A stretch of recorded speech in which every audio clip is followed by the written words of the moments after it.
Bonjour, je suis Harriet Soloway, commissaire à l'intégrité du secteur public du Canada. Aujourd'hui, j'ai déposé un rapport sur un cas d'acte répréhensible à l'encontre du Musée canadien de l'immigration du Quai 21. À la suite d'une divulgation, le commissariat a lancé une enquête sur une allégation selon laquelle la chef de la direction du musée, nommée par le gouverneur en conseil, aurait commis à plusieurs reprises des contraventions graves du Code de valeurs et d'éthique du secteur public et du Code de conduite du musée. La chef de la direction s'est comportée de manière inappropriée, causant un préjudice émotionnel à plusieurs employés pendant une longue période. Ce comportement se caractérisait ainsi: l'emploi de langage grossier et de commentaires déplacés, le fait de hausser le ton ou de crier, le fait de susciter un sentiment de peur et d'intimidation auprès des employés et le fait de maltraiter les employés et d'en prendre certains pour cible. Par exemple, la chef de la direction désignait son équipe principale de gestion, dont l'acronyme en anglais est SLT, en utilisant un terme souvent utilisé pour insulter les femmes. Les éléments de preuve démontrent qu'elle l'a fait à plusieurs reprises et même devant les membres du public.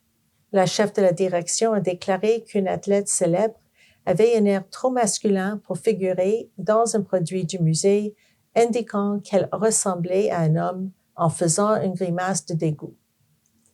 De plus, la chef de la direction a fait des remarques sur des employés de la manière suivante.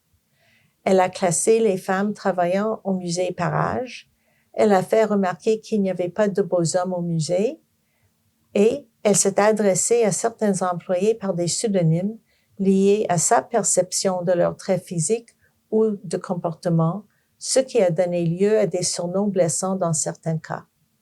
Une personne qui occupe un poste élevé au sein d'une organisation exerce une influence importante sur le milieu de travail.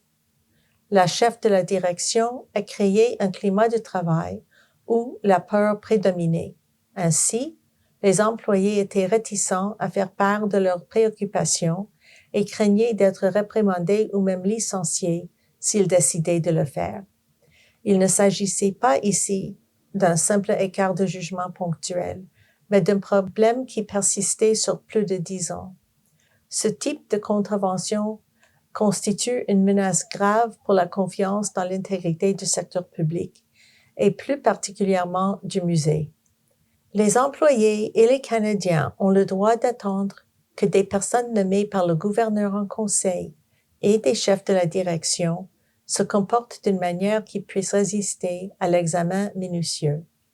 Dans le cas présent, la chef de la direction a utilisé son autorité pour semer la peur parmi les employés et cibler certaines personnes, faisant ainsi preuve d'un manque de professionnalisme qui constitue une contravention grave des valeurs du secteur public que sont le respect des personnes, l'intégrité et l'excellence.